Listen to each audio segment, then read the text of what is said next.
Welcome everybody to the. Yes, now it should be working. Yes, welcome everybody to the Martini Segal Theatre Center here at the Graduate Center, CUNY. My name is Frank Henschke, and I'm the director of the Segal Theatre Center. Next to me is Christine Scarfuto, the producer of the Pen World Voices Play Festival here at the Segal Center. This is the final performance and day 3 of our contribution to the Pen World Voices Festival, where over 100 writers come from all over the world to New York City and participate in readings, lectures, discussions, and in workshops. It's one of the great writer festivals in the world. It's the 8th time we are participating, and it's a true honor and privilege. And we also, from very early on, made our voices heard. That we said also playwrights have to be part of this, and next to novelists and poets and short story writers and other forms of great literature and poetry. The Segal Center bridges academia and professional theater, international and American theater here at the Graduate Center now for over 10 years. So this festival is right at the core what we feel our work is all about. And I think we had extraordinary, really truly extraordinary readings over those 3 days. I see many faces of people who were here this afternoon, the reading from Kenya, and then the Afghanistan reading, the reading from the Schimmelpfennig, who flew in just for the readings here, and Jeanette, who just came for over 40 hours to come here from Indonesia for the afternoon reading. Also today, it's just extraordinary, and it's very hard to find such an overview of contemporary work with such truly significant and masters of their field. I would like to ask you to have a look at your cell phone and make sure it is off. It never rings in our readings, at least from the audience members. And now I would like to hand over the microphone to Christine, who's going to introduce a bit about the play. Thank you for being here, everybody. I want to take a moment to thank our director, Sam Buggeln. Am I saying that right? Buggeln? Great. And also our actor, Vin Knight. And I know that Sam wanted to say a few words about the play, so if you want to just come up. Oh. And also, this is a reading of Spam by Rafael Spregelburd, who's with us, I think, over Skype or something. He's a playwright from Argentina. He unfortunately couldn't be here for the festival today, but he'll be watching. So, just like to turn it over to Sam. Thanks, everybody, and thanks for coming. And just want to give you a little bit of context. Some other context about Raphael's inability to be here is because he's a movie star and is about to film some crazy period costume epic in South America. So thank you for joining us, Rafa. I believe this is also his first time hearing the text in English. Some context of what you're going to see. This is, first, thanks very much to Frank for inviting us to be part of this. My company, Watch This Space, has been developing Spam for a full production in this translation with Vin Knight performing for something like 6 months now. So the play, like many international plays, doesn't announce itself very obviously in terms of how to produce it in the way the US play does. So we have been experimenting a lot, and you'll see a sort of cutting of that experiment tonight in 2 different directions. First, we're cutting the length, of course. It's a long play. We'll do about the first hour or so. And then we'll cut this way so that the sort of elaborate mise en scène that we've been putting together is going to be slimmed down. We'll do the sort of very necessary bits of video and pretty complete sound, but of course, no set or blocking or anything like that. It's been a great experience for us to get back to hear the text just clean, and I hope you enjoy it. Thanks very much, everybody.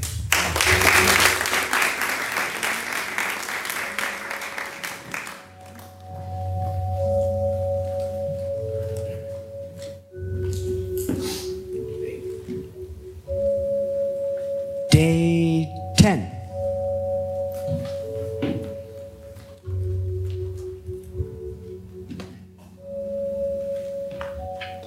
My fever did not cease during the night. I get out of bed and make it back up.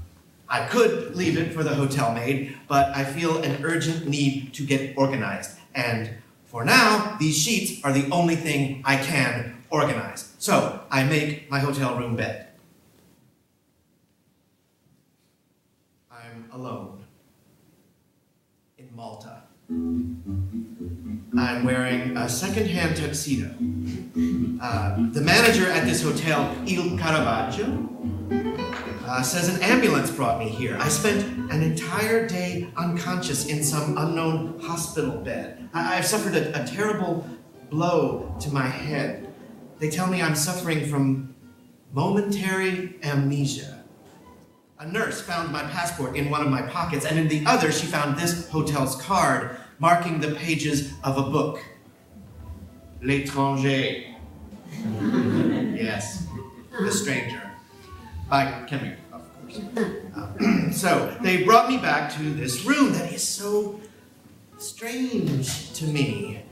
The manager insists it's mine, but I find it so alien and vague.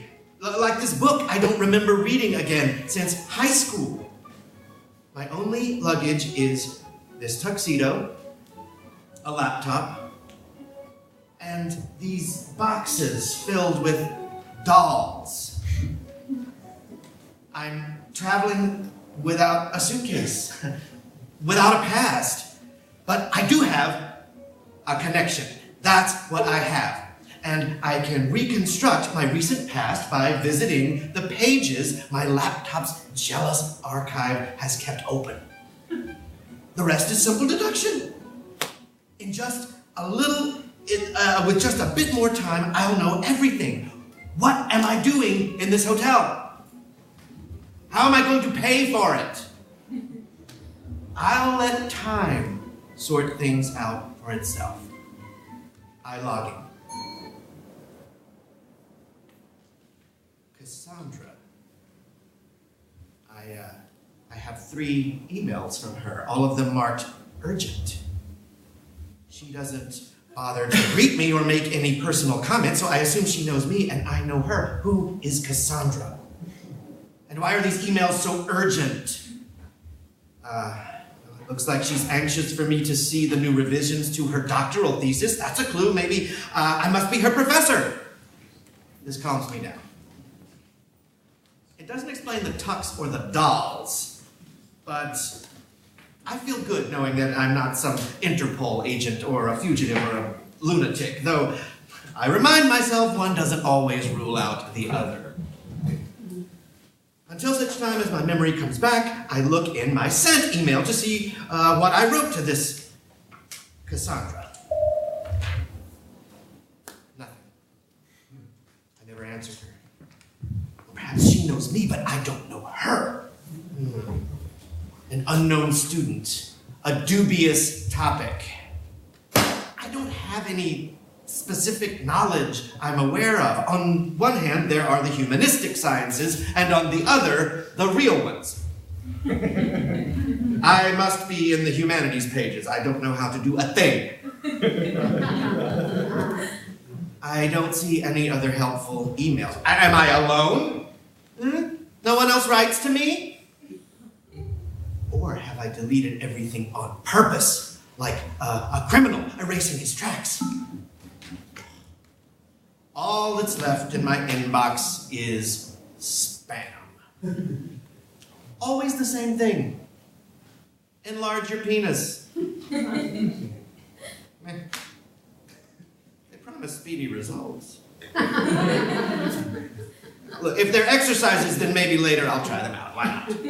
But if they're offers for surgery or pills, let's just leave my penis the size it is. That question answered, I open Cassandra's file. Cassandra. Her obscurantist name can only herald shocking news. But instead, she talks about Eskimos, and adds in a slightly threatening tone, "Yes, the Eskimos everyone knows you stole from me."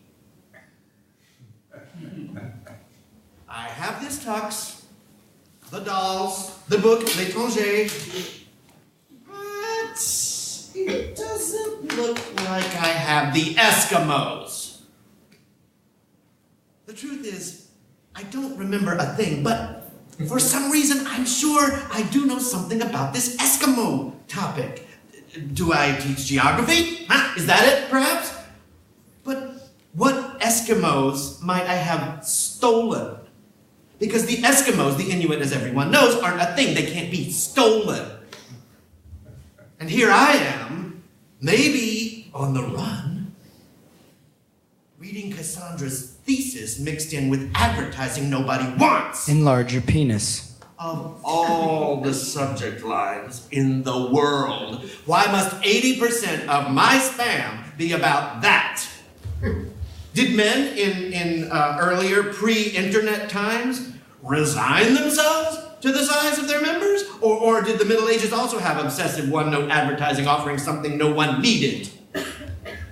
How many men do I know who are dissatisfied with the size of their penis? Not a single one.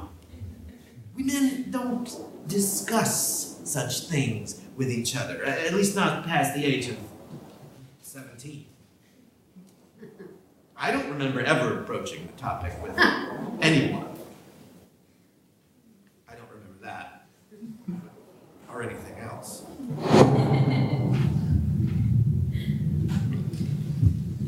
Day 7.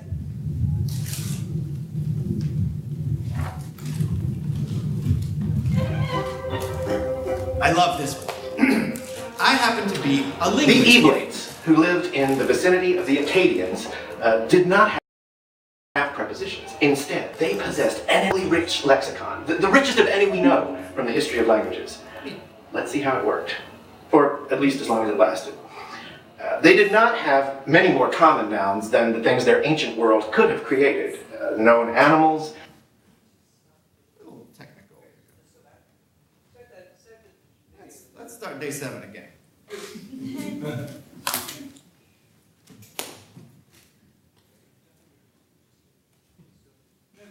Okay, I love this one. I happen to be a linguist. If you're in my field, you surely know me from the work I've done. The Eskimos. I've published, been translated, received prizes, honors, and prestige. I even occupy an important chair. But that's not what I'm going to talk about now. I'm going to show you a selection from another project on the Eblates and their language, something that's always fascinated me, and that nevertheless I have not been able to see in print. The sources have been erased. Ancient peoples, the sands have devoured all traces of this language, so I have devoted myself to reconstructing things as best I could. I haven't managed to get anyone to publish it. Now that I think about it, if my laptop's hard drive gets erased, the wily language of this people will be erased for a second and final time. I don't make copies. I like to think I'm moving from one classroom to the next, through the streets, over mountains and seas, bearing this treasure around like an ark. It's a minor pleasure for ordinary mortals, I know. But I'm not like ordinary. I'm going to open the ark. I'm going to show you this rarity.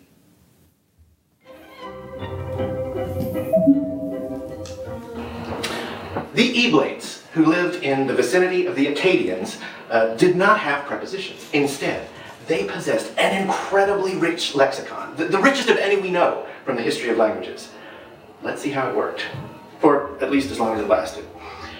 They did not have many more common nouns than the things their ancient world could have created. Known animals, geographic accidents. For example, they had 17 words for sand, something that should not surprise us if we remember that their home was the desert. Construction tools, basic foodstuffs, breeds of camels and old nags, kinship terms, tinctures and colors. Which were located on the semantic border between noun and adjective. Much else. The word for rock and stone was the same. Fruit was in short supplies, and we only have records of apple. Something similar to a pear, tomato, which was eaten as a fruit. And a variety of a tiny wild fox grape they knew simply as grape. Abstract nouns were also in short supply. Words like soul, or loyalty, or lunarian did not exist. Perhaps because they didn't have the concept of soul, or loyalty, or because they didn't believe there was life on the moon. Or rather, because the concept was described by similar nouns that, in reality, to our eyes, today would mean something else. For example, the word disinterest was replaced by the phrase dry riverbed, which served two functions at once. Nevertheless, and maybe because they didn't possess a great palette of abstract nouns, the Eblates developed an inexhaustible system of prepositional nouns. For example, the word home, merodes muta'a. Merodes muta'a. Could not be used to say at home, given that the concept of at would take centuries to be forged by virtue of the influence of surrounding or invading languages. Strictly speaking, all surrounding languages are invading languages. In this way, at home became, curiously, for the Eblates, a new noun that described a soul that finds itself with the disposition of being at home, and had little in common with the original root for house.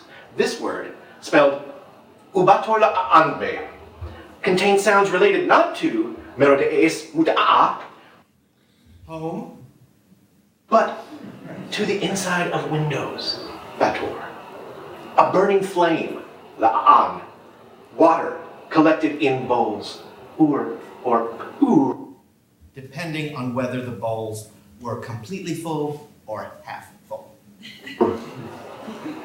And a cupboard or refrigerator kept in the shade. Ur, bator, la'an,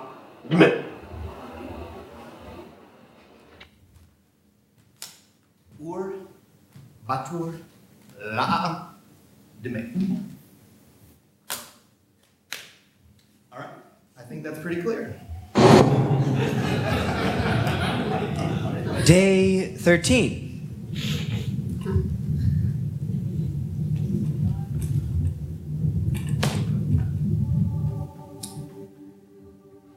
I visit Valletta's Cathedral here on Malta. It's midnight. It's still open. I wander through the naves, unable to remember what I'm looking for. I'm alone. No one comes here anymore to pay their respects by actually praying. It's a museum, I tell myself. I shouldn't be looking for anything. As I come round a bend, I discover the Caravaggio. It's a most unusual piece. Caravaggio painted it during his exile on Malta. He created it in gratitude to the knights for their discretion and asylum. Caravaggio had killed some guy in a confusing episode involving a tennis ball.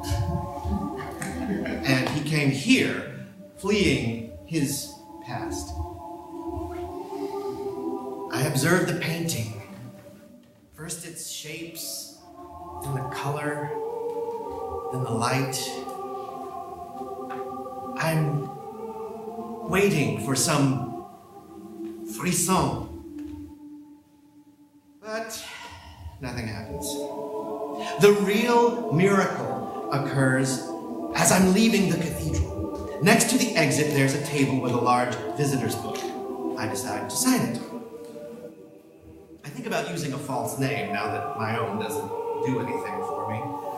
But when I touch it, the leaves seem to want to tell me something. I go to the initial pages of the book, and there I see it. My own signature, written in childish script on one of the first pages. So I've been here before. When? I imagine my parents brought me on vacation, and I was a mischievous boy, and I wandered through these naves just like I'm doing now, looking for something that wasn't here then either. And at the end, I left my signature in this book. Like someone who carves his name with a knife on a desk in a school that will forever remain entombed in memory. What did I want to tell myself by writing this message? Where else have I left myself messages, and why? I read these childish scrawls made by the child I used to be. I read this warning signal. What happened between these prophecies and now?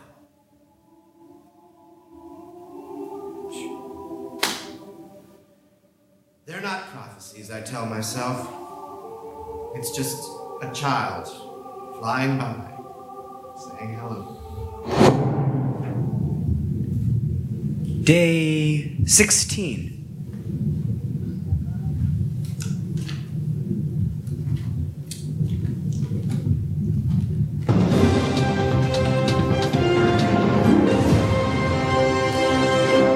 Ci siamo trasferiti ad Afragola, nei dintorni di Napoli, dove la scorsa Epifania è accaduto un fatto insolito. Si chiamava bambola patrizia. Ma come funziona questa bambola? Le frasi sono preregistrate oppure...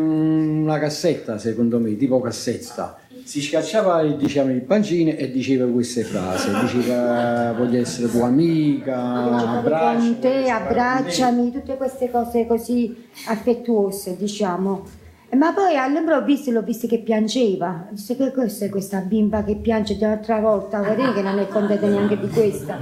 E allora sono ridiato un poco e sentivo che la bambina diceva non voglio più questa bambola, non mi piace, mi dice le parolacce. Ho detto ma che cosa sta succedendo? Sono andata a vedere e ho visto che la bambina piangeva proprio interrottamente, ma proprio brutto. Allora ho detto che c'è, mi ha assunta. Ho detto no mamma, non la voglio, questa bambola mi dice le parolacce. Io non la pensavo proprio, diciamo, perché queste cose non esistono nelle bambole che dicono le parolacce. Ma sua figlia dice le parolacce? No, lei non ha mai detto. Assolutamente no. Lei ci grida lei a noi, quando noi diciamo in una conversazione esce qualche parolaccia. Ah, quindi voi dite le parolacce? Vabbè, non serve, qualche cosettina, ma lei ci corregge ovviamente. Visto che lei insisteva ininterrottamente a dire che diceva le parolacce, poi ci siamo accertati di questa situazione e abbiamo remuto il pancino di questa bambola patrizia e effettivamente abbiamo visto che diceva le parolacce. Potrebbe ripetere qualcuna di queste parole, signora? Sì, io ho ascoltato che diceva ciao, mi chiamo Patrizia, voglio essere la tua padrona e figlia.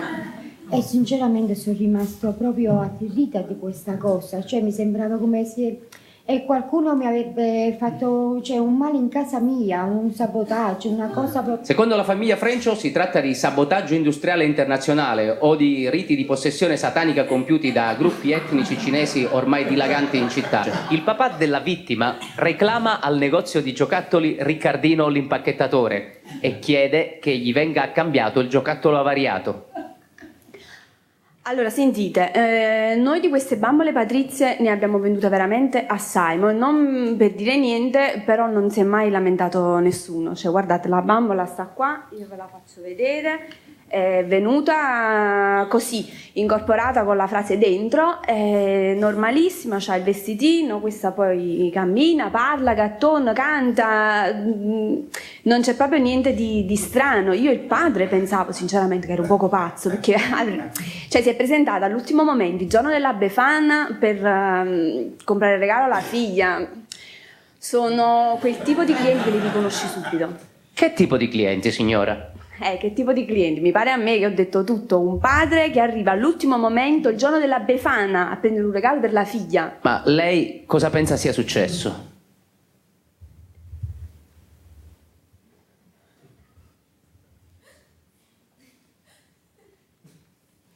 Si esprima liberamente.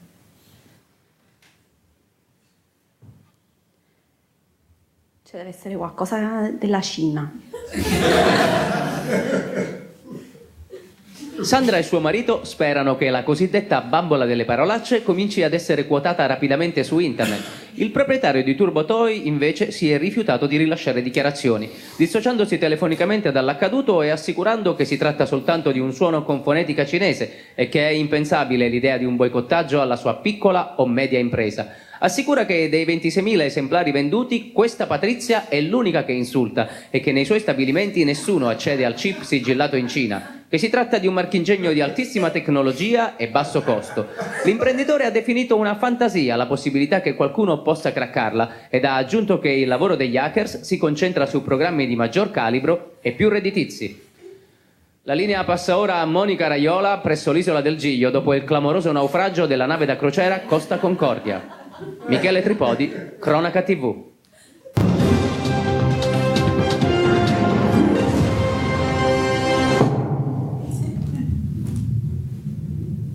Day 2.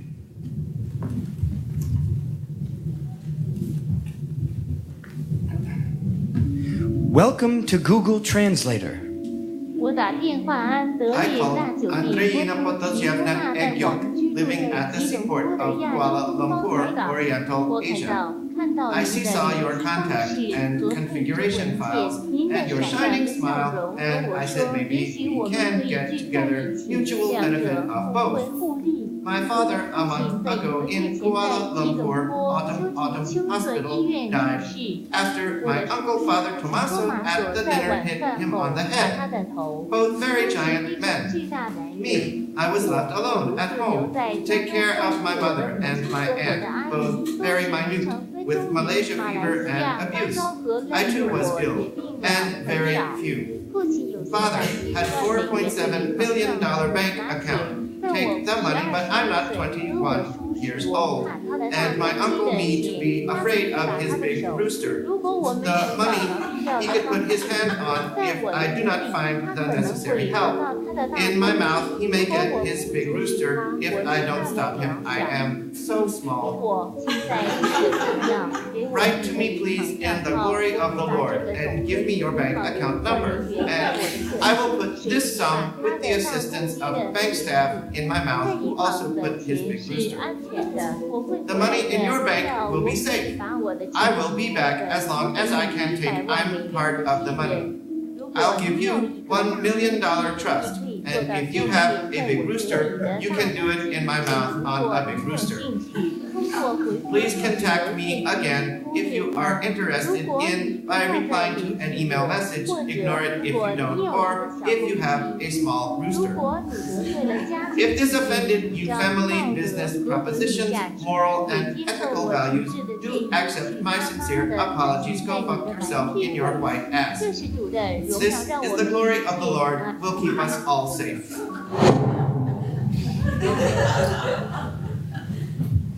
Day 11.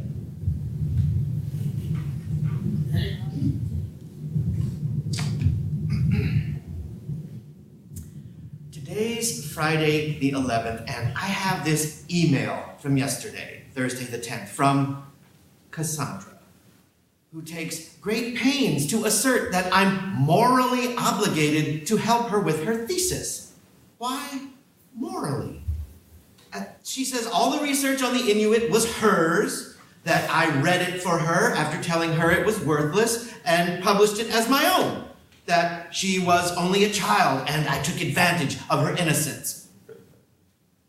I can't deny any of it. I don't recall a thing. In any case, she seems dangerous. I try to remember. I read her notes. What god-awful style. Could I toss her a bone, since I don't even remember what it is I do, and avert the threat for the time being? Perhaps if I gain Cassandra's trust, at some point I'll be able to ask her what really matters. If she knows who I am, or what happened to me. But can I trust her, since she seems to hate me so much for something she claims I did? The Inuit, or Eskimo culture, would worship Freud if they knew about it, if he'd been translated into their language, because he expressed in German the same concept of time as the Inuit. Enlarge your penis. The present is a ritual repetition of something else, a celebration of events that have already occurred in the past. The problem is that Freud developed this to explain the human psyche and its traumatic relationship with events in the past. Enlarge your penis. Instead of applying it to what really matters, enlarge your penis. Hunting seals to feed an entire Inuit family wandering among the ice floes. Let's forget about Freud and look at this extraordinarily white landscape. If some scrawny white seal has been hanging around some hole in the ice during August of the previous year, enlarge your penis. And if he's found food in that hole, it's likely he'll return to the same place the following year, much fatter, looking for more of this good food. For the seal, time is a coil that pulls similar things closer together or draws them farther apart. That means this winter, enlarge your penis. The Inuit who sees a skinny little white seal, even if he himself is hungry, if he's smart, instead of hunting him, he'll toss the seal a fish and return home empty-handed. It's an enormous sacrifice. Enlarge your penis. His wife and child, pale with hunger, wait for him back in their igloo. In order to make this enormous sacrifice, the man comes up with a notion, which we would call time. He measures one August to the next, and in the interim fools his stomach with laughter, sounds, words, and anyone who hasn't yet experienced this notion will think the man tossing his last fish into the sea is an idiot. Well, he isn't. He's investing his fish in time. In time, which enlarges everything. In time, which the following year will bring the seal back, fattened up for his harpoon's sharpened hook. But time, in reality, doesn't exist. You've already seen that. It's sheer hunger management. The ignorant Inuit doesn't know that. But I do. I can't help but know it.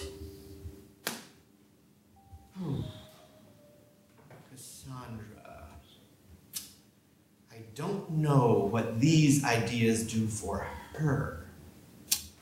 They don't respond to either physics' focused gaze or the open arms of anthropology. But suddenly, I think I understand that I too need to go as soon as possible to throw my last fish into the sea. It'll be my bait. Cassandra is my only contact with the world, and I could ask her who I am. And yet, that little fish seems insufficient to me. Maybe she's lying to me. Maybe I've lied to her. Better to throw the fish into the sea and, like the Inuit, wait for time to go by and the seal to return, fattened up with answers. I buy time as well. I send her my ideas. And I don't trust Cassandra. Day 6.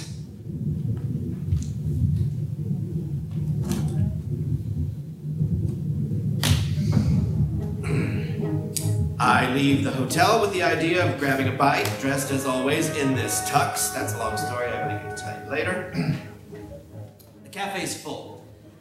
By some miracle, I snag the last table. There's not a single spot left. Spot?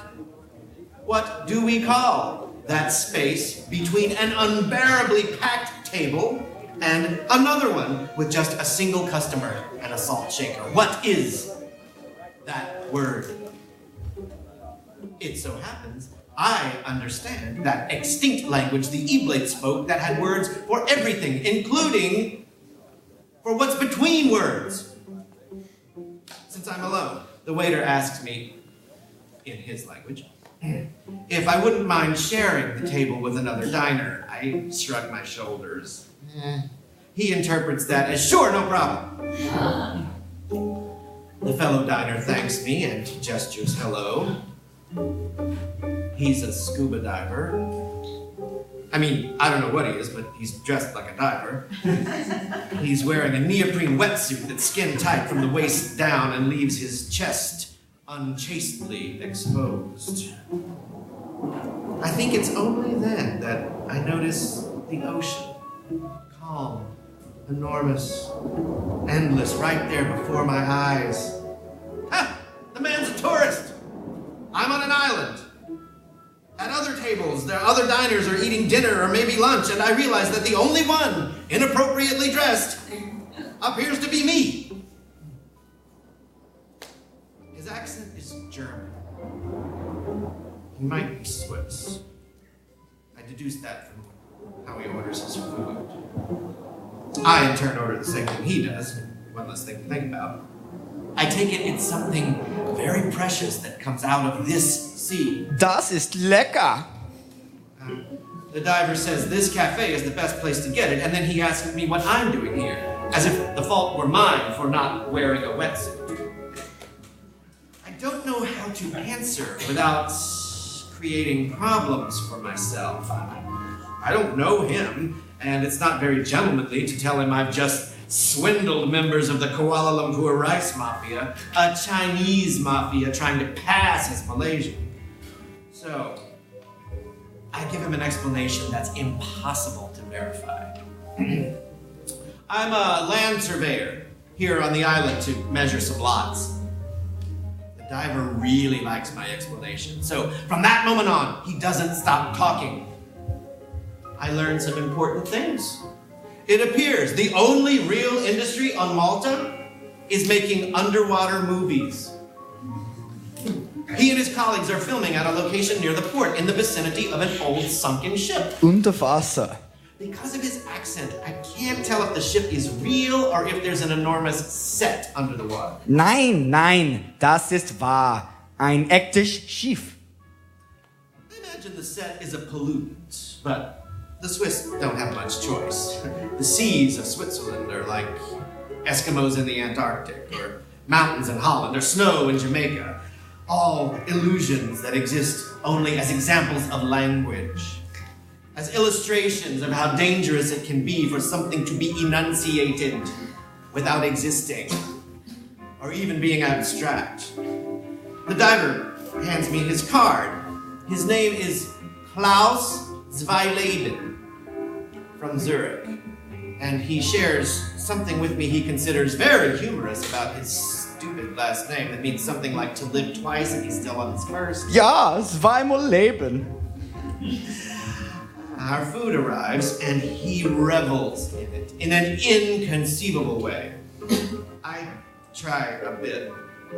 They're irregular circles, like rings of something that's very smelly and been breaded and fried 100,000 times.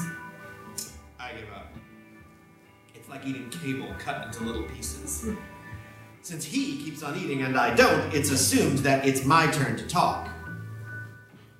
I don't know what to ask him, so I let instinct take over. Are you happy with the size of your penis? He looks at me, stunned. We're speaking in our lingua franca, and he thinks he might have heard me say just about anything. I repeat my question. Don't you find it strange we men don't speak publicly about it, and yet we're always being offered surgery, pills, exercises? Is there a social life and another life that's private in which we're supposed to dine alone on all that spam in our inbox? The diver calms down a bit. I guess he understands I'm not proposing sex among men. And now smiles broadly. I don't know, he says. I've never thought about it. Ich weiß nicht. Delete your spam. Delete all of it. Alles löschen. I don't open my email. I'm a diver. And I'm making a movie under the sea. Ja, unter Wasser. Alles löschen? Delete all of it? Day 14.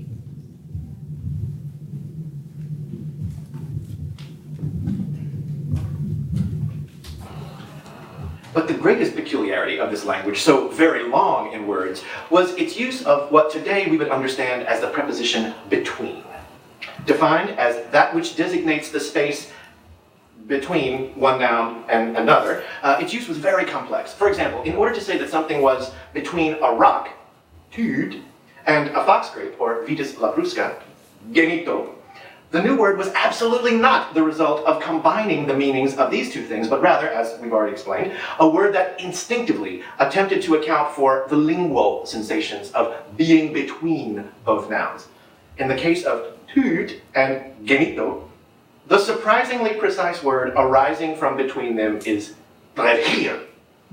Thanks to this combinational facility, the Eblate dictionary was extremely long, and since it was engraved on rock in public sites for the massive and efficient consultation by all its speakers, very soon the whole of Ebla and other small cities began to serve in their entirety as the foundation for this endless list of concepts, because they started to use the walls of every available building at hand.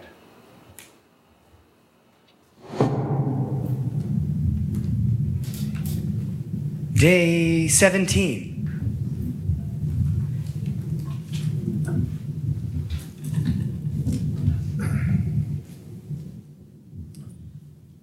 It's likely I'll never learn what my job is. I've gone through my files, essays I presume are mine about some ancient Mesopotamian language that wasn't flexible enough to survive. There are no bibliographic citations. It looks like the linguistic plan of a madman. Words, and more words explaining those words. Maybe I should delete these files to see if I can surf faster. And now, Cassandra also insists on putting into words some vague thoughts nobody's ever going to read. I try to stop her. Her thesis is going down the same path as the virtual garbage that makes it impossible to surf the net's rivers and seas. Junk is the most important industry in our world today. Its presence is fundamental. It props up our dying capitalism more than any dictatorship and much more than any constitution. The economy that determines our planet's course hangs by a thread. And for a long time, it's been based on the production of useless goods. Millions of children would rather play with a log than with some fancy doll with a cut-rate chip. Nevertheless, the cut-rate chip provides jobs for many people, and nobody's making logs. So children can entertain themselves as best they can. In order to give people jobs, first it's essential to create the need for something useless, like enlarging your penis, or showing off anchor weight wristwatches, or flattening your abs. How long could this illusion last? And the virtual world copies the real one to come off as credible. So it also copies its love of garbage. How else can we explain spam? Or that high-priced industry around antiviruses, sweepers, filters, firewalls that are nothing more than a grotesque copy of giant landfills. Or that nylon island whirling happily around in the Pacific, or that nuclear waste lying buried in the New Mexico desert. Junk can sometimes carry a very high price. The Costa Concordia just sank on the Italian rocks. Did its passengers, the survivors and the dead, have any idea they were boarding a ruin in the making? They're still finding the bodies of those trapped in the hull. Unlike the Twin Towers, the other big ruin of my era, which disappeared under its own gravel in order to give way to abstract plans, lights, and futures, I dream of this ship remaining anchored on the shores of a country increasingly indisposed to raking up its colorful remains. That, like layers piled upon layers, will stand as an indispensable testimonial to a Western empire smashed to bits. All the ship's useful belongings will cease having a use and turn into barely soluble material. Just a thing piled up in this brand new geological layer crowned by tortured steel and hardened tar. Brightly colored deck towels, nylon headbands, goggles, plastic buckets that once served as garbage cans.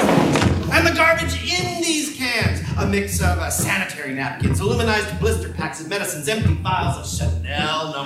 5, cotton balls. In the kitchens, pressure cookers, casserole lids, china, pieces of coffee makers, lavazza espresso pots, salt shakers, pepper grinders, vinegar bottles, enough frying oil to waterproof the entire island of Elba. In the ship's cabins, shopping bags and shoes from Milan, Chinese technology abandoned when the sirens went off, iPads, ebooks, iPhones, headsets, mice, cables, one book after another, more biodegradable than the above described substances, battery-run vibrators, some Aerofrematotti CD. The list is infinite and demonstrates clearly that there's nothing older or more outdated than the here and now. While I'm explaining to Cassandra why it's not a good idea to accumulate more words in any corner of the planet, and much less under the guise of a thesis, I get another advertisement. Oh yes, just what I needed, a fake or maybe a genuine Rolex that looks like armor and is made from parts from the deep mines of South Africa, assembled by who knows whose tiny hands. Words are nerve stimulants, Cassandra, like the powdered juice you reconstitute in water. Do you really believe there's anything left of a Valencia orange in the tang they're selling as juice? Well, no. They simply discovered a way to locate the rogue molecules of that chemical that clouds the brain. And the tongue's nerve endings pick up a message, similar to the oranges, because when agents are synthesized like that, like a map of polyhedrons and balls, they replicate the geometric form of just about any known compound. Mandarins, which didn't used to exist. Pears, grapes, passion fruit, in precisely that order. Today, taste is just geometry. Sometimes even if a real Valencia orange doesn't have the powder's flavor that our brains grown accustomed to, people begin to believe that the oranges on their table have gone bad or lost their taste.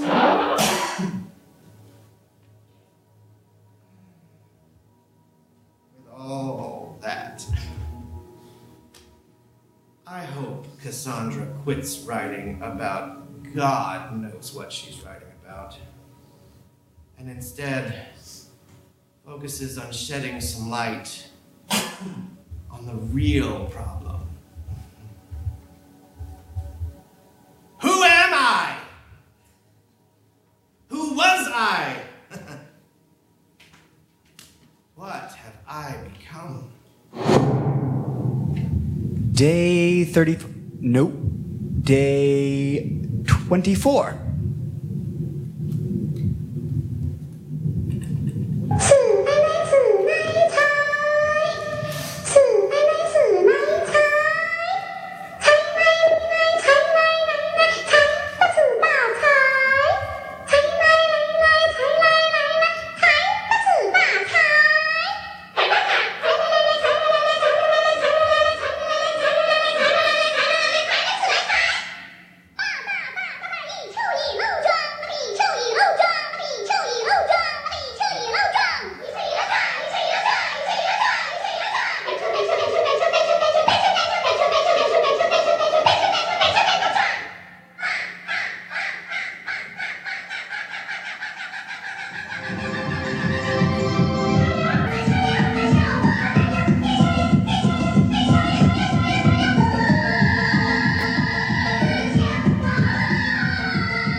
Day 4.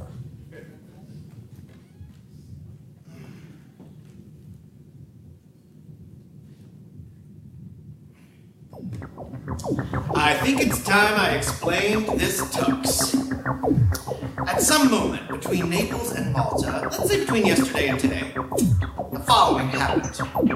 A Malaysian mafia is pursuing me for some money they say I owe them. So I take off with just the clothes on my back on the first flight the internet could offer me at the last minute. I arrived in Malta.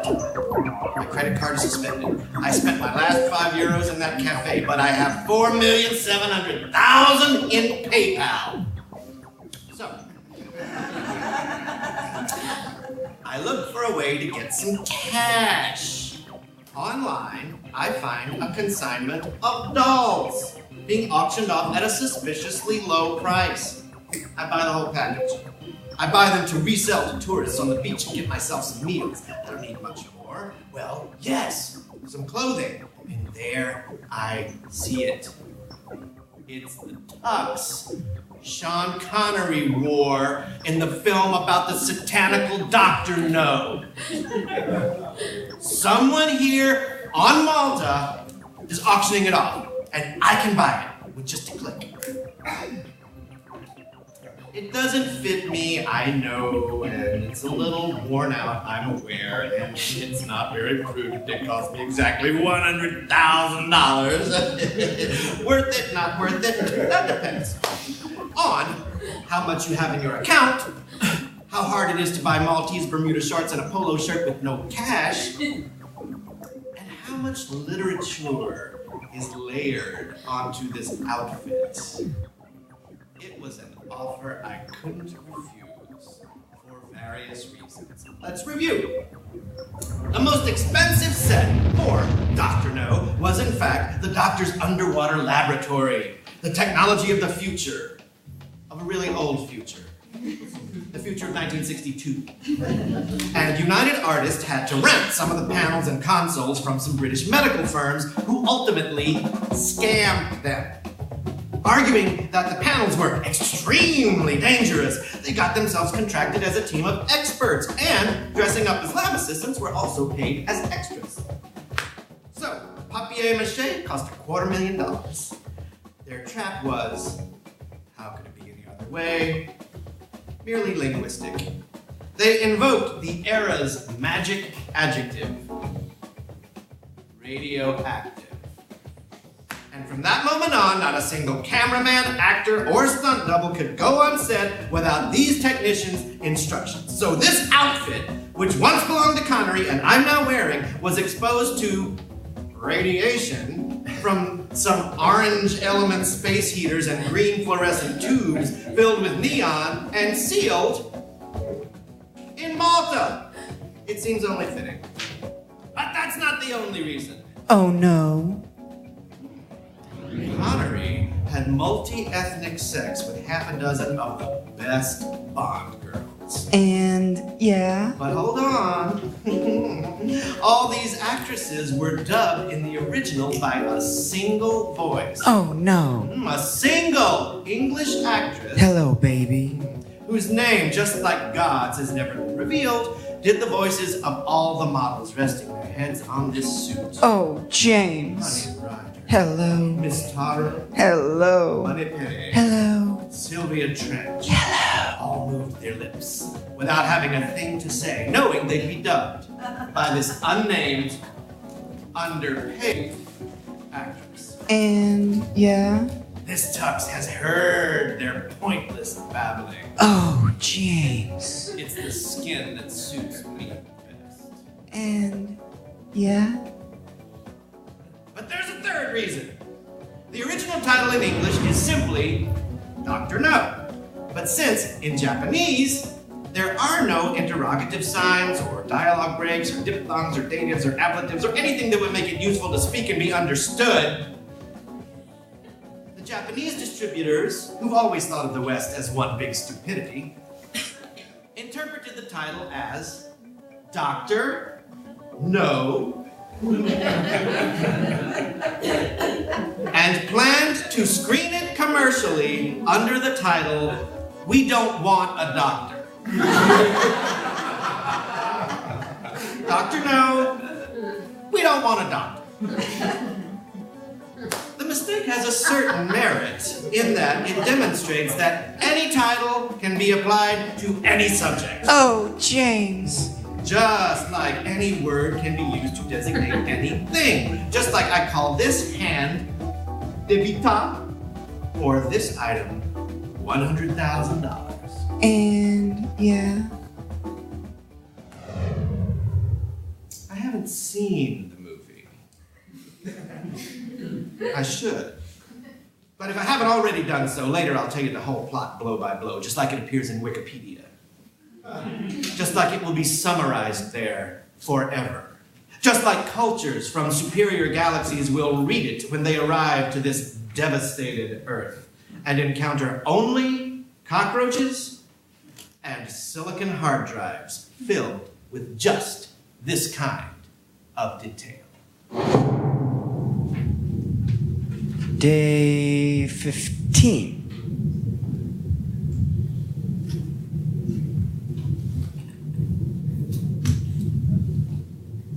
Why didn't I think of it before? The best ideas show up suddenly when you least expect them. Google. My own name doesn't tell me a thing, that's for sure. It's there printed on top of my passport, but it doesn't tell me a thing. My name is Mario Monti, which doesn't mean anything. But I can Google myself and retrace my entire career. Articles, lectures, quotes, interviews. If I work at a university, it's obvious I'll come across all the facts that I'm missing. I do it without delay.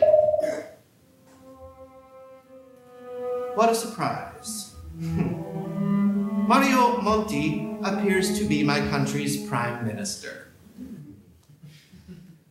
I didn't remember that. That's logical. I've lost my memory. It's obvious I'm not him. It would appear I have a very common name. The problem's that the PM's appointment erased any record of my name from the face of the virtual Earth. There's not a single readable entry for Mario Monti that doesn't correspond to that individual. So what about me and all the other Mario Montis? Isn't this a delightfully advantageous break? I'm on this island, invisible in the real world, and I'm invisible in the virtual world, too. Day 23. The calculation wasn't actually infinite, because we should recall once more that while their simple nouns existed in moderate amounts, their prepositional nouns carried with them a big problem. Even if it were legitimate to make up new words for concepts like the space between a sun-dried fox grape leaf and a plate used as the base for a seed bowl, base de fortentre in this case, then we ought to bear in mind that eventually it might come to pass that a speaker would need a term to describe the space between, for example, a hand, debita, and a base de fortentre, i.e. the name of that space between a hand moving, debitus, or still, debita, and the bowl and the grape leaf and the seeds. A space that does not have a name, not in Persian, Greek, or even Hebrew. Now, this new noun, having little to do with its earlier roots, was lidil. And it's surprising to note that the more complex the description of the noun in question, usually the simpler that word's root. So, very simple signifiers like at or kun, which mean respectively the space between a speck of dried mud and that which is exactly between an arrow bow and a piece of chewed rope, at, and the space between a dead river fish and an at, kun, would hardly ever have been needed in daily life. Yet, nevertheless, they appeared in the picture dictionary, made from stone, that kept growing tirelessly, attaching itself to the civic city and its inscribable walls like moss, like mold, like a skin, like a slogan. Day 5.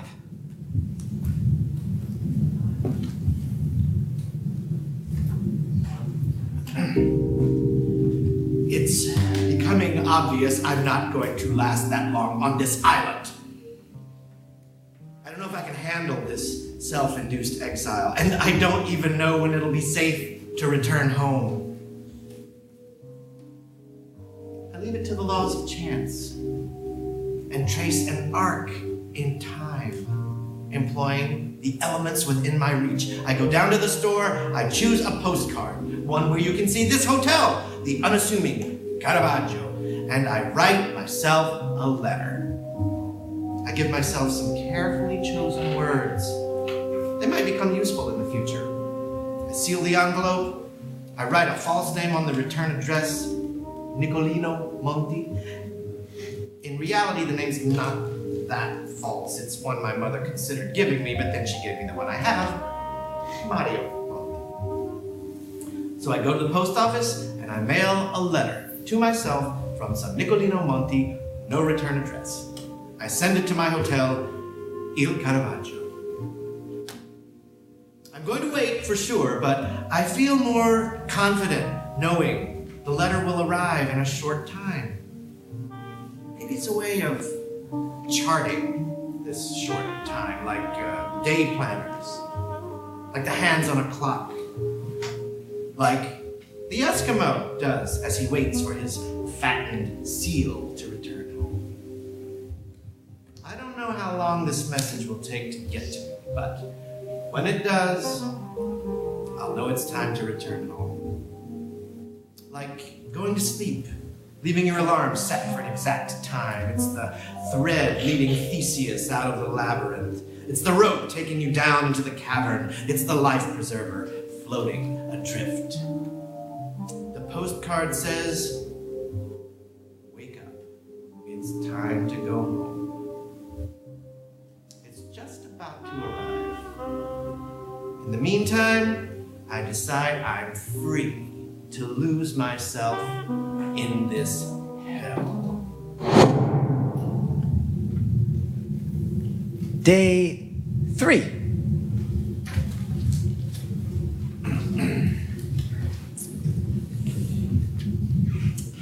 I've got myself into some trouble. Some will even think I've committed the slightest of crimes. Day before yesterday, I spoke on the phone with an old student. She's insisting I direct her thesis, but I won't be able to. I've already told her. The situation is complicated. When she was my student, she conducted some research on Eskimos. All very basic stuff, 2 or 3 good ideas, but unreadable as far as the academy is concerned. I told her as much, and yes, perhaps I lacked some delicacy.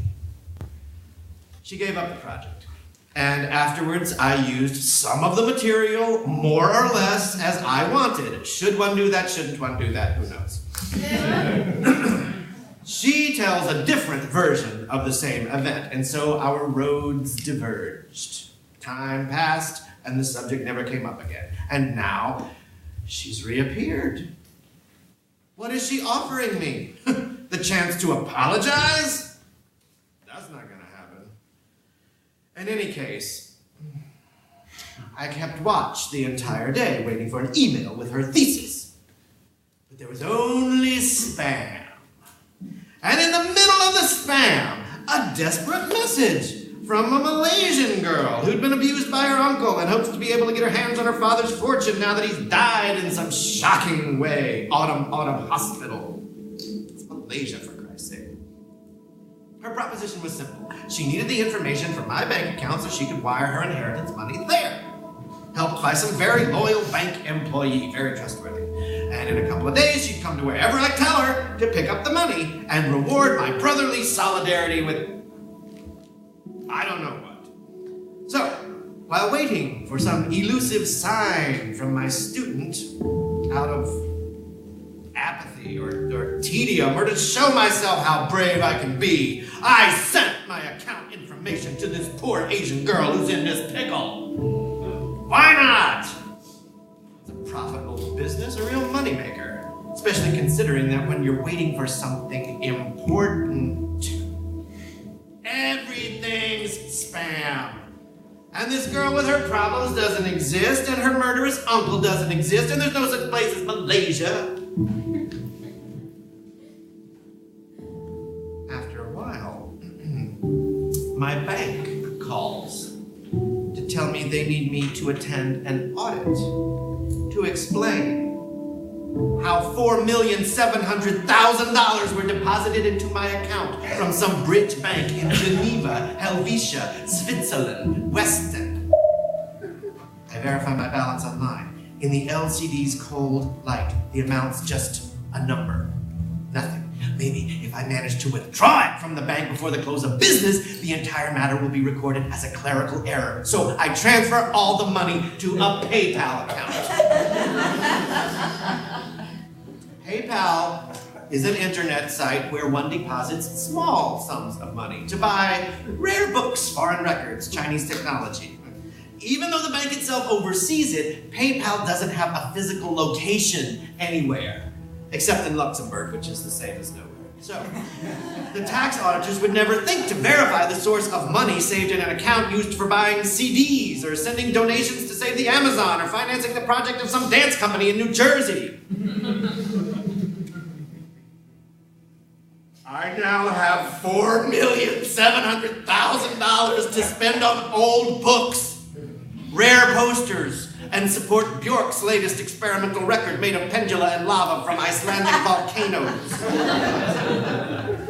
Over the internet, I can buy anything I feel like, or whatever can be sold any other way, but I don't have any cash.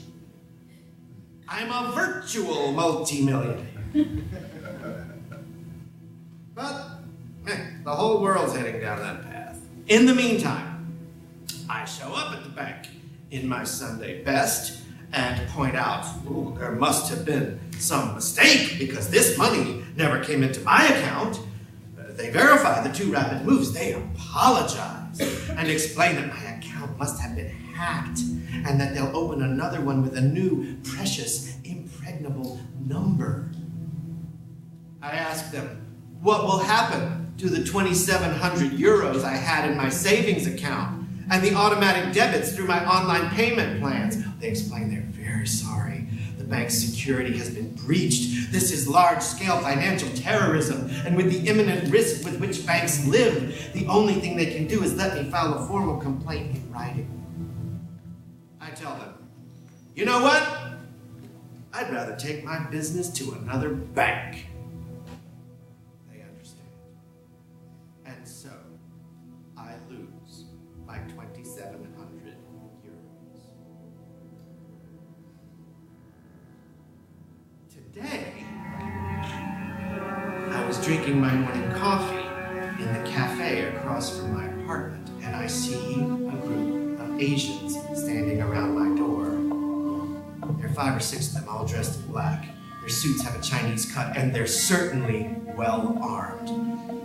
There's a girl there, too, wearing a dreadful little white headscarf and flat sandals like a rice worker's.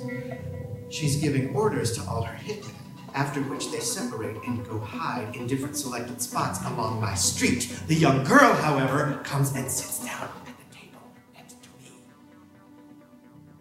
She must be Andreina Potosyevna Eggyok. Her name's full of typos. All those infinite mutations made by Google Translator. Her outrageous name like the Hebrew gods. Barely an unpronounceable approximation. And from here on out, my paranoia. I'm trembling in front of my coffee. What does she know about me? My account number, perforce my email address, and evidently where I live, too. But that's it. We've never seen each other. My image can't be Googled. I might explain that to you later. This is absurd. I can't go home. I can't go to the police. And if I simply give her back her money, let's not forget, I'm the one who broke the pact, not them. I should get $1 million just for my courtesy and my big rooster. But I decide the whole thing is just too risky. And besides, I don't have the money. The best thing is to disappear for a while. And right there, sitting in the cafe while the Malaysian girl is drinking her macchiato, I search for a last-minute plane ticket. Given my situation, the price doesn't matter. The safest place I can find is the island of Malta. So close, and yet so far off the map. PayPal is my guide, and I find a modest hotel called Il Caravaggio. With my last €5 bill, I pay for my coffee. It will be the last time these hands touch cash. And I toss a long, last look at my virtual foe.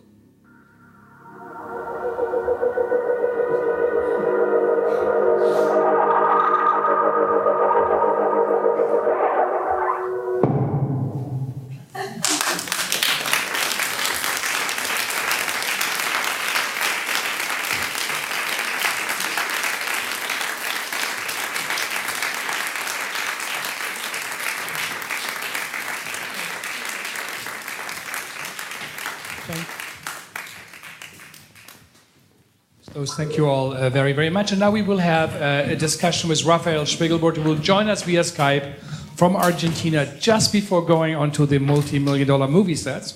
And the translator, Jean Graham Jones, who's with us here, is also professor of theater here and a colleague at the Graduate Center CUNY, has prepared some questions for him. And also the director, Sam, will join us. And thank you so much. So let's hope Skype is working. You have to look over your shoulder, yeah. I have to look over my shoulder.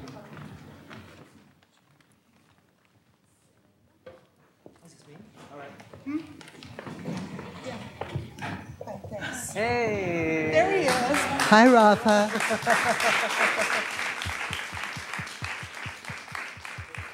He's frozen. Hello? Okay, great. Test. Rafael, can you hear us? Oh.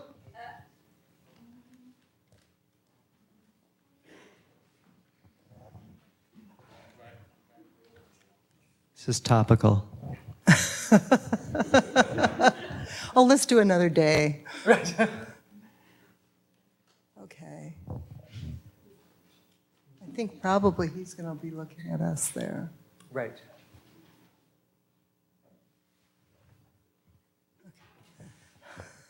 Anyway.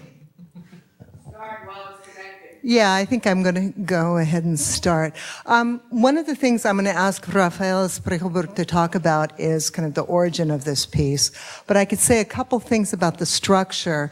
It's structured as 31 days of spam and can be performed in any order, and you can eliminate or omit any scenes, days. And both Rafael, who will talk about his project, and Sam eliminated different days and some of the same days, and the order's different as well.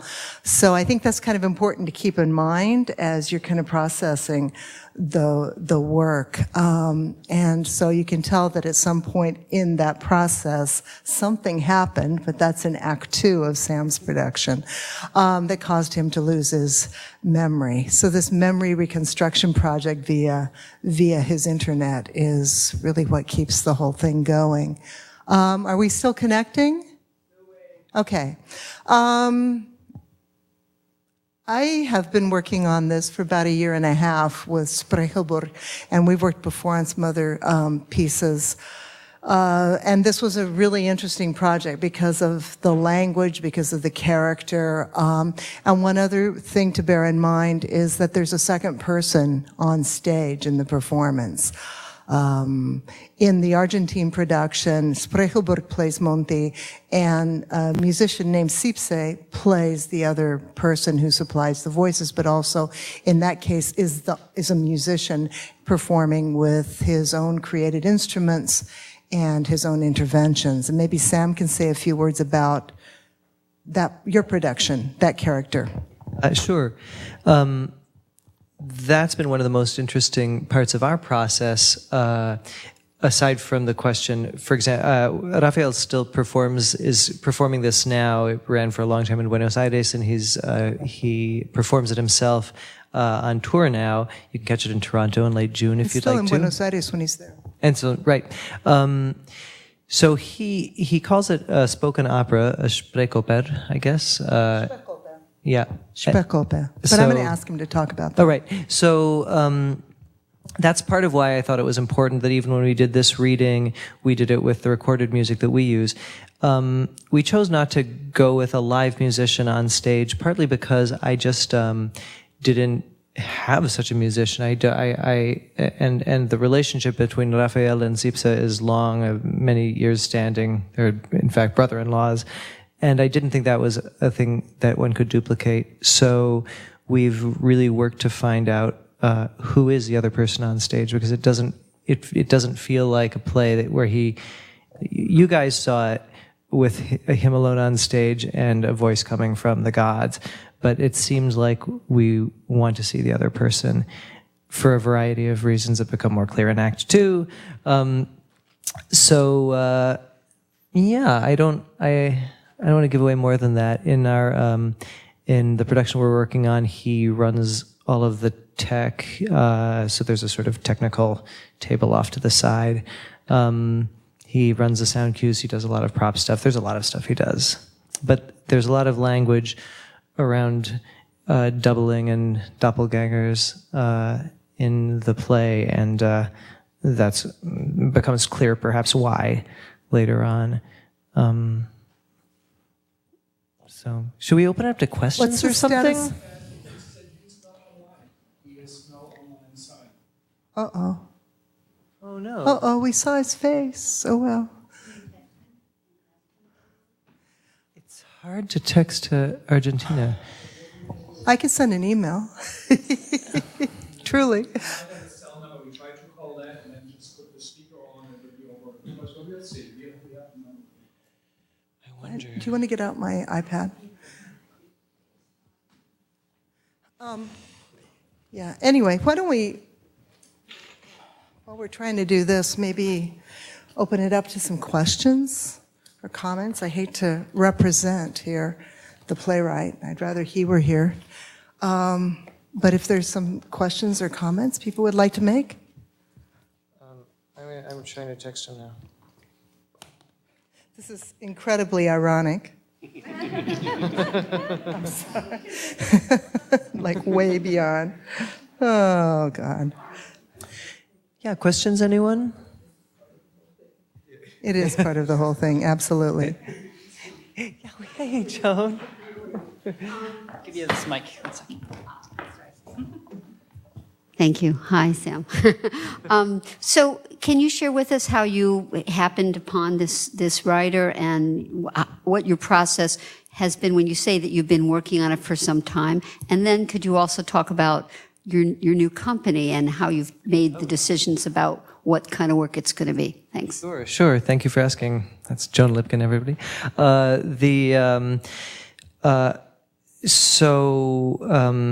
In the summer of 2013, I went with my partner, who's a scholar and consequently has sabbatic leaves, to Argentina for 6 months, and I just watched probably 60 plays, and happened on a small handful of writers that seemed to me were just super exciting. Rafael's foremost among them. I think I can say that.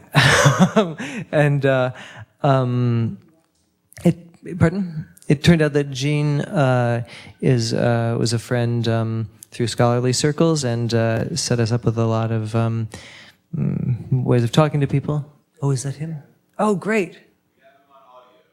So maybe bring the phone down, we hold the microphone.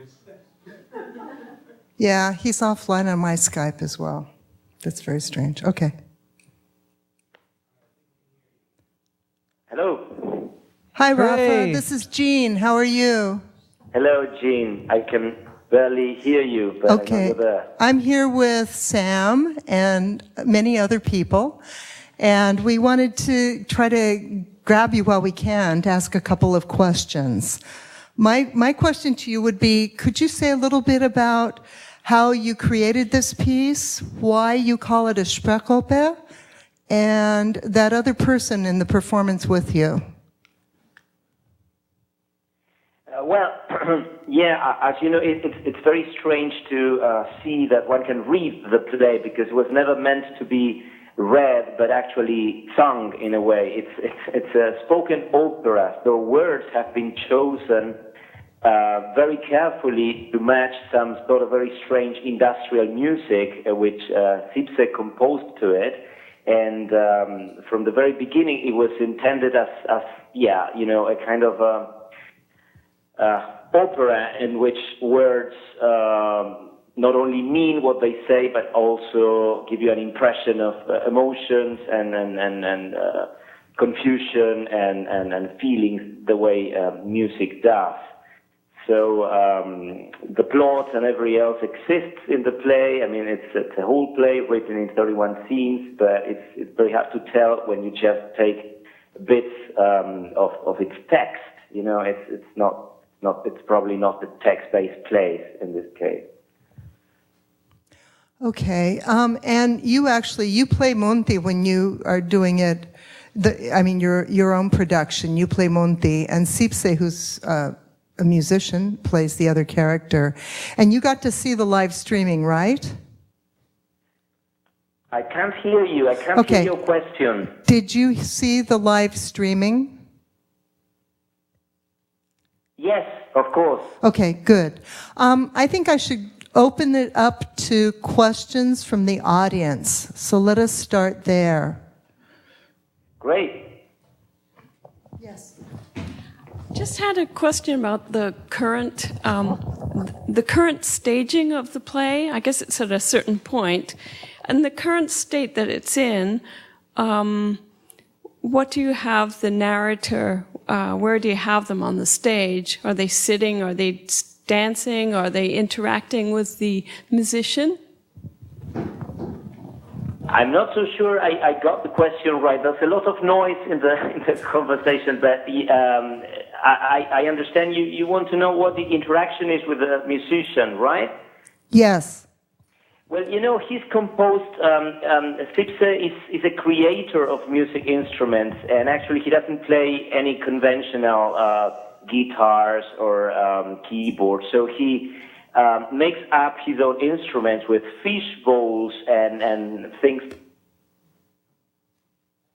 and, well, whatever. So it's actually a very strange piece of music with which I have to, so to speak, surf with it. It's like an actor, an unpredictable actor who, because I never know exactly how it's going to sound or what he's going to do with this very basic and rough element he's toying with.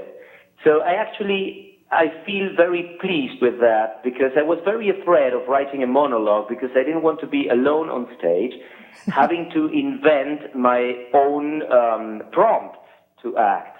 And actually the musician works perfectly as a second actor, because he's always underlining what I say or just hesitating, contradicting what I just said. And of course, this is agreed. There's so to speak, a music sheet to which we both refer. But there's a lot of surprise in working with the music live, and I really enjoy doing it that way. I don't know if the play could be done in any other way. It was meant to be played with music, and probably there are thousands of ways to do it, but I've never seen it done any other way. But you will soon.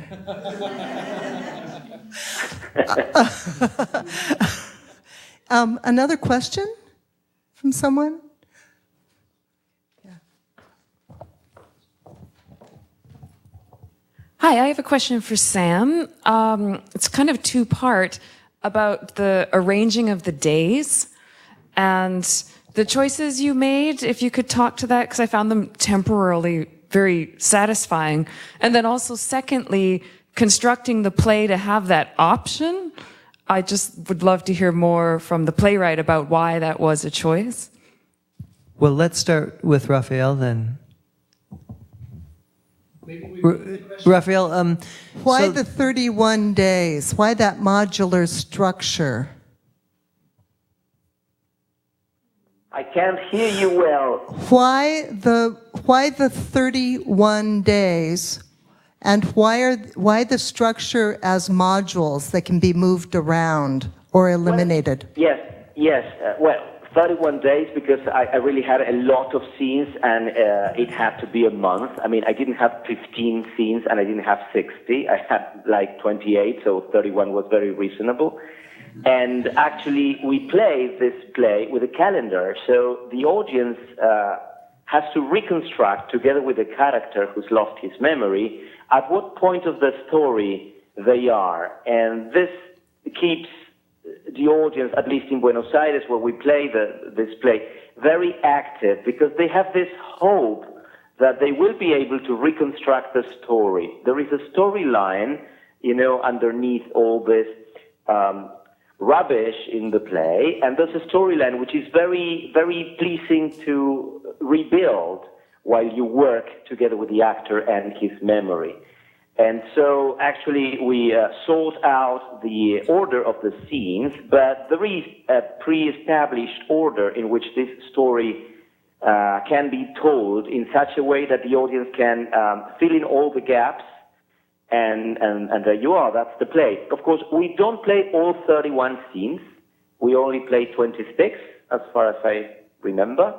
But I give directors the choice what scenes not to play. I always recommend not to play them all because I think the missing information in this storyline is very important. The missing information is as important as the information you actually get. And I'll add to that I know when Rafael performs it, it's a little over 2 hours with no intermission, and that seemed like, in a North American perspective, it would be an easier sell to use an intermission. And so we started with when you want to bookend the intermission with particularly scenes that are suited to that. So that caused a little bit of rearranging that then more rearranging tumbled out from there. So that was a primary reason for my changing the order from how it's done by Rafael. Another interesting thing is that some of the scenes that Rafael cuts are there are dimensions of the play on the page that you couldn't possibly do all of it. And some of what Rafael cuts I found super fascinating and wanted to put in. And so that then entailed some other cuts of things just to make time. I will say the more we played with it, the more we found our way back to the order, the out-of-order that Rafael does. And the last thing I'll say is that Rafael also says in a stage direction that the audience, I believe the language is, the audience has the right to wonder whether the order is random every night. And we're really experimenting with the illusion, creating the illusion of randomness. But I'm also interested in, a lot of it has to be set for technical reasons and for, these kinds of narrative satisfaction reasons that Raphael's describing. But you could certainly have pockets of randomness, sets of 3 scenes that were in a different order every night. And so right now I'm thinking about how much randomness we can build in and still keep this sort of satisfying out-of-order arc. Another question?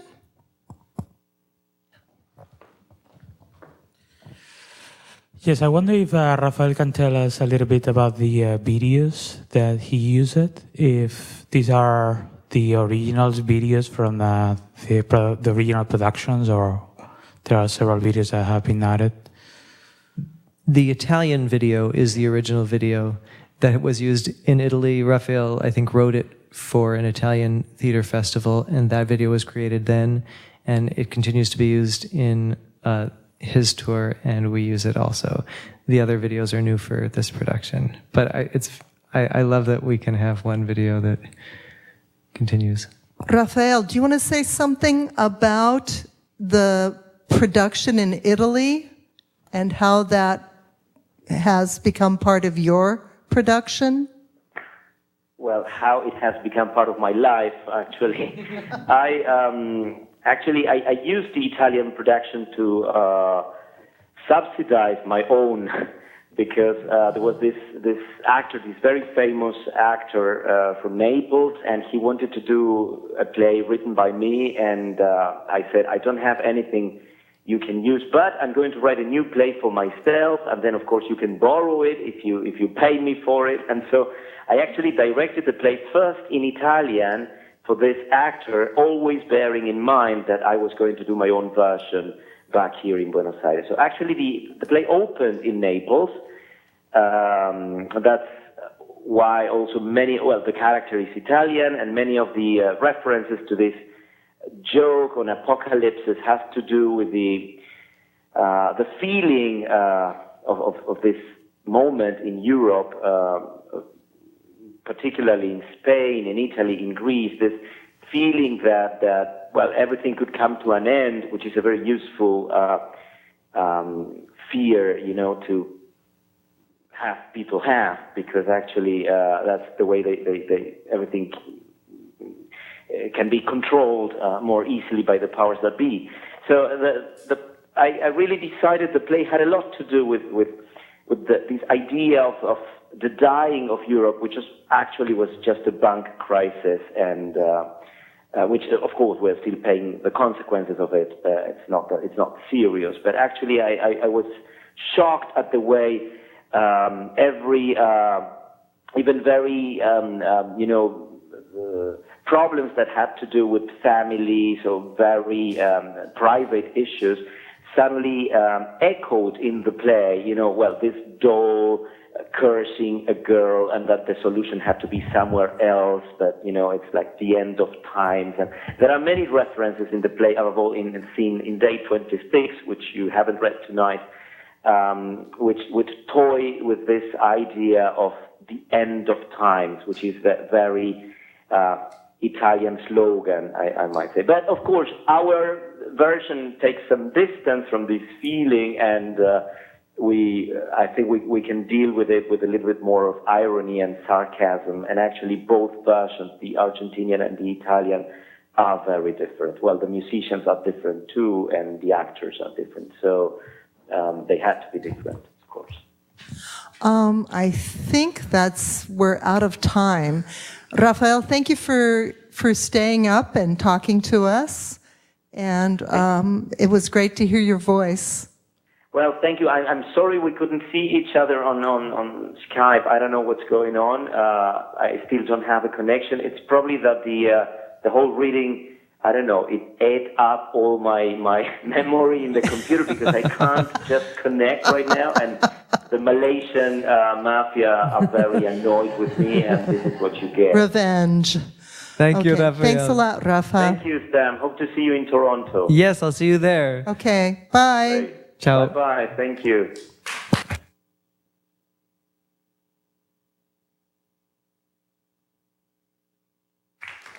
So thank you all very, very much. And since this concludes also the Penville Voice, I just would like to come our staff forward, maybe you, Chen, and Christine, Rebecca, Michael, Brad, everybody, Ignacio, who helped us. And so they really also deserve a round of applause. It was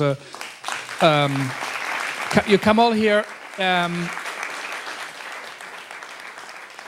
Michael... This is an effort for really over 6 months to make this happen. So thank you all really for being here and for being with us. And Camille is not here, and Joy. Maybe you get them really fast, and just to say thank you. Special thank you to Brad, who on the fly did all of the offstage voices today. Thank you. Oh, you did the voices. Yes, very good German. And let's see if they are here. Here they are. Okay, so one round of applause I would like to ask you, and thank you all.